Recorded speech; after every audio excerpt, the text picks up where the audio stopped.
வணக்கம் குட்டீஸ், உங்களுக்காக பிடித்த கதைகளை பாருங்கள். கிட்ஸ் குட்டி ஸ்டோரி சேனலை சப்ஸ்கிரைப் பண்ணுங்க. நம்ம சேனலுக்கு சப்போர்ட் பண்ணுங்க. இந்த அழகான காட்டில் ஒரு சோம்பேறி நண்பன் இருந்தான். அவன் என்ன பண்ணுவான் தெரியுமா? எப்போதும் தூங்கிக் கொண்டே இருப்பான். பாருங்க பாருங்க, எப்படி சுகமா படுத்துக்கிட்டு இருக்கான். வேலைன்னா அவனுக்கு ரொம்ப பிடிக்காது, ஆனா தூக்கம் மட்டும் ரொம்ப பிடிக்கும்.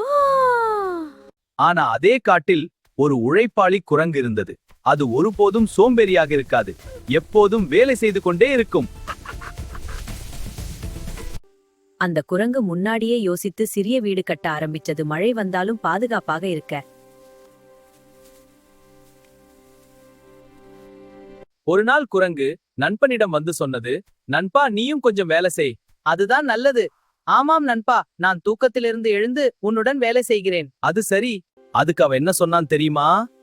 இப்ப வேண்டாம், நாளைக்கு பண்ணலாம் என்று சொல்லி மீண்டும் தூங்க ஆரம்பித்தான். அப்படி நாளன்னு நேரம் போய்க்கொண்டே இருந்தது. ஆனா அவன் மட்டும் மாறவே இல்லையே, இன்னும் சோம்பேறிதான்.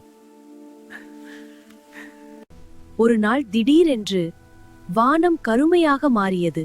காற்று பலமாக அடிக்க ஆரம்பித்தது. மழை வரப்போகுது போல இருந்தது. சில நிமிடங்களில் கடும் மழை பெய்ய ஆரம்பிச்சது.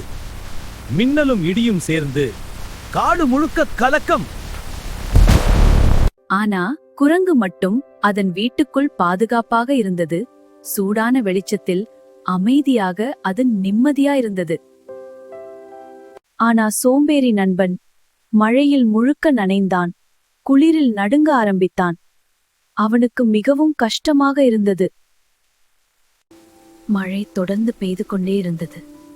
அவன் கண்களுக்கு கண்ணீர் வந்தது. நான் தப்பு பண்ணிட்டேன்னு அவன் மனசுக்குள் நினைத்தான். உடனே அவன் குரங்கின் வீட்டை நோக்கி ஓடினான். மழையிலும் வழுக்கிக் கொண்டே உதவி கேட்க விரைந்தான். அவன் கதவை தட்டினான். குரங்கு உடனே கதவை திறந்தது. அவனை பார்த்ததும் உள்ள வர சொல்லியது. அவன் உள்ளே வந்து தலையை குனிந்து நின்றான். நான் சோம்பேறி இருந்தது தவறு என்று வருத்தப்பட்டான். பரவாயில்ல நண்பா, இப்ப புரிஞ்சுதானே?